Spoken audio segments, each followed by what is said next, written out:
আপনি কি জানেন পৃথিবীতে এমন একটি পবিত্র ভূমি রয়েছে যার চারপাশে ফেরেশতারা নিজেদের ডানা মেলে রেখেছেন, এবং যে ভূমিতে হযরত ঈসা আলাইহিস সালাতু ওয়াস সালাম আগমন করে দাজ্জালকে হত্যা করবেন, আর সেই ভূমি হবে কিয়ামতের দিন মানব জাতির একত্রিত হওয়ার স্থান।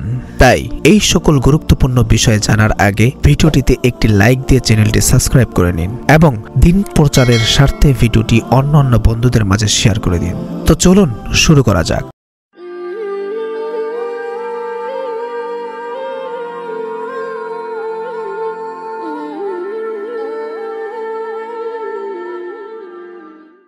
আসসালামু আলাইকুম ওয়া রাহমাতুল্লাহ। প্রিয় দিনী ভাই বোনেরা, আশা করি মহান আল্লাহ তাআলার অশেষ রহমতে আপনারা সকলেই ভালো আছেন। আজকের এই ভিডিওটিতে আমি আপনাদের সামনে যে বিষয়টি নিয়ে উপস্থিত হয়েছি সেটি হচ্ছে সিরিয়া সম্পর্কে রাসূল সাল্লাল্লাহু আলাইহি ওয়াসাল্লামের ভবিষ্যৎবাণী।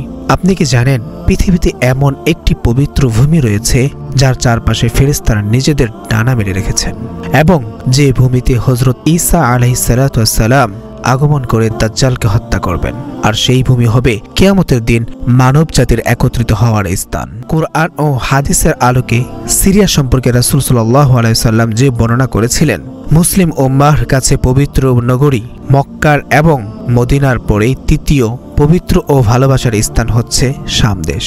যুগে যুগে আল্লাহ তাআলার পক্ষ থেকে যত নবী রাসূল পৃথিবীতে এসেছিলেন, অধিকাংশ নবী রাসূল এসেছেন এই শাম দেশ থেকে, এবং এখানেই কিয়ামতের দিন মানুষ একত্রিত হবে।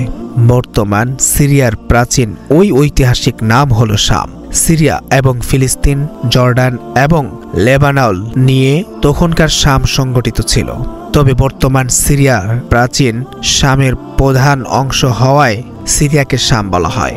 পবিত্র কুরআনে আল্লাহ তাআলা বলেন, আর যাদের দুর্বল মনে করা হতো তাদেরকে আমি উত্তরাধিকার দান করেছি এই ভূখণ্ডের পূর্ব ও পশ্চিম অঞ্চলে, যাতে আমি বরকত অব্যাহত রেখেছি।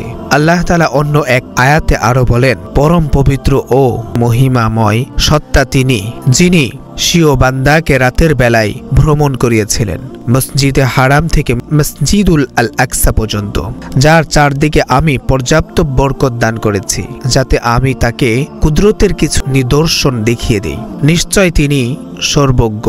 পবিত্র কুরআনের এই দুটি আয়াত সম্পর্কে সকল মুফাসসিরে কেরাম একমত হয়েছেন যে উল্লেখিত আয়াতে পবিত্র ভূমি এবং বরকতময় ভূমি দ্বারা শামের ভূমি উদ্দেশ্য। রাসূল সাল্লাল্লাহু আলাইহি সাল্লাম শামের প্রশংসা করে বলেছেন, শামের জন্য সৌভাগ্য, কারণ ফেরেশতারা তাদের ডানা দিয়ে এই ভূমিকে আবৃত করে রেখেছেন। সুবহানাল্লাহ। অন্য আরও একটি হাদিসে এসেছে, কিয়ামত পর্যন্ত একটি দল শামে হকের উপর অটল থাকবে, তাদেরকে কোনো শত্রু কখনো পরাজিত করতে পারবে না। সুবহানাল্লাহ। রাসূল সাল্লাল্লাহু আলাইহি সাল্লাম বলেছেন, যখন শামবাসীরা খারাপ হয়ে যাবে তখন তোমাদের আর কোনো কল্যাণ থাকবে না, তবে আমার উম্মতের একটি দল সবসময় সাহায্য প্রাপ্ত হবে। নওয়াজ ইবনে শাম আন রাদিয়াল্লাহু তাআলা আনহু থেকে বর্ণিত, তিনি বলেন, একদা রাসূল সাল্লাল্লাহু আলাইহি ওয়াসাল্লাম দাজ্জাল সম্পর্কে আলোচনা করলেন। তিনি বললেন, অতঃপর ঈসা ইবনে মারইয়াম দামেস্ক নগরীর পূর্ব দিকের উজ্জ্বল মিনারে অবতরণ করবেন। তিনি দাজ্জালকে সন্ধান করতে থাকবেন।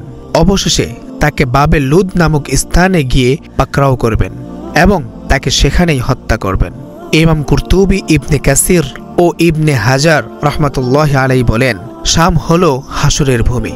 প্রথমবার ইহুদিদের শামে বহিষ্কার করার দ্বারা প্রথম হাসর সংগঠিত হয়েছে, আর দ্বিতীয়বার সেখানে সমগ্র মানব জাতির জন্য হাসরের ময়দান হবে। হযরত আব্দুল্লাহ ইবনে উমর রাদিয়াল্লাহু তাআলা আনহু থেকে বর্ণিত, রাসূল সাল্লাল্লাহু আলাইহি ওয়াসাল্লাম বলেছেন, কিয়ামতের আগে হাজরা মাউত সাগর বা এলাকা থেকে আগুন বের হয়ে মানুষকে এক জায়গায় একত্রিত করবে। সাহাবী ইকরাম জিজ্ঞেস করলেন, হে আল্লাহর রাসূল, তাহলে তখন আমাদের প্রতি আপনার নির্দেশ কি? তিনি বললেন, তখন শামের ভূমিকে আঁকড়ে ধরবে।